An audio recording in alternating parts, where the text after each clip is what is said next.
কিশোরগঞ্জের কটিয়াদি ইউনিয়নের Korgaon union BNP ও সকল অঙ্গ সহযোগী সংগঠনের আয়োজনে ইফতার ও মিলাদ মাহফিল অনুষ্ঠিত হয়েছে। করগাঁও ইউনিয়ন উচ্চ বিদ্যালয়ের মাঠে করগাঁও ইউনিয়ন বিএনপির সভাপতি শরাফউদ্দিন লস্কর পারভেজের সভাপতিত্বে বক্তব্য রাখেন কিশোরগঞ্জ জেলা বিএনপির সহসভাপতি রুহুল আমিন আকিল। এ সময় উপস্থিত ছিলেন কটিয়াদি উপজেলা বিএনপির সভাপতি ও কটিয়াদি পৌরসভার সাবেক মেয়র আলহাজ তোফাজ্জল হোসেন খান দিলীপ, সহসভাপতি মিজানুর রহমান স্বপন, শেখ জসিমউদ্দিন মেনু ও মোহাম্মদ শহীদুল্লাহ, সাংগঠনিক সম্পাদক খলিলুর রহমান, যুগ্ম সম্পাদক মাহফুজুর রহমান মিঠু ও শফিকুল ইসলাম ফুলু, উপজেলা যুব দলের আহ্বায়ক মাহবুবুর আলম মাসুদ, পৌর যুব দলের আহ্বায়ক জিল্লুর রহমান, উপজেলা ছাত্র দলের আহ্বায়ক তশরিফুল হাসিব ও সদস্য সচিব কামরুল ইসলাম। এই ব্যাপারে আজকের ইফতার মাহফিল থেকে বর্তমান তত্ত্বাবধায়ক সরকারের প্রতি আহ্বান জানাচ্ছি আমরা শান্তি শৃঙ্খলাভাবে চলবো। আমরা মানুষের উপরে কোনো জুলুম করব না। আমাদের নেতা তারেক রহমান দিন রাত কষ্ট করে যাচ্ছেন, কিভাবে দলকে ঐক্যবদ্ধ করা যায়, কিভাবে এই বাংলাদেশকে আরো সামনে এগিয়ে নেওয়া যায়। আপনারা জানেন এই ফ্যাসিস্ট হাসিনা এই দেশকে তলাবিহীন ঝুড়িতে পরিণত করেছে।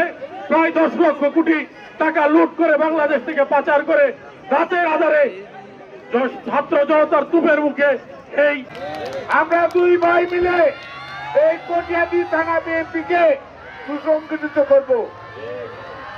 ইনশাআল্লাহ আগামী দিন জাতীয় নির্বাচনে রুহুল আমিন আকিল ভাই এমপি হয়ে আসলে এই এলাকার উন্নয়নে আমরা সবাই একসাথে কাজ করব।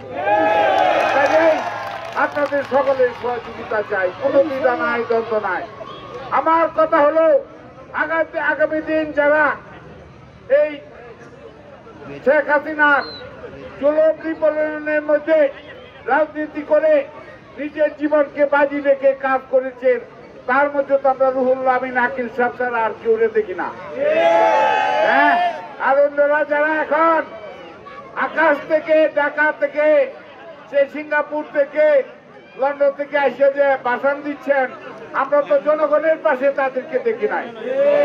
কাজে বাইরে আমার আগামী দিন আমরা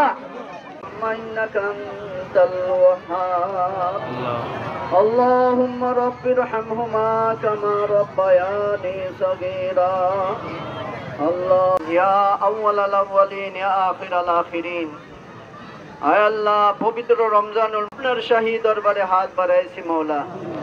আয় আল্লাহ, আপনি যাদের হাতকে পছন্দ করেন ওনাদের হাতের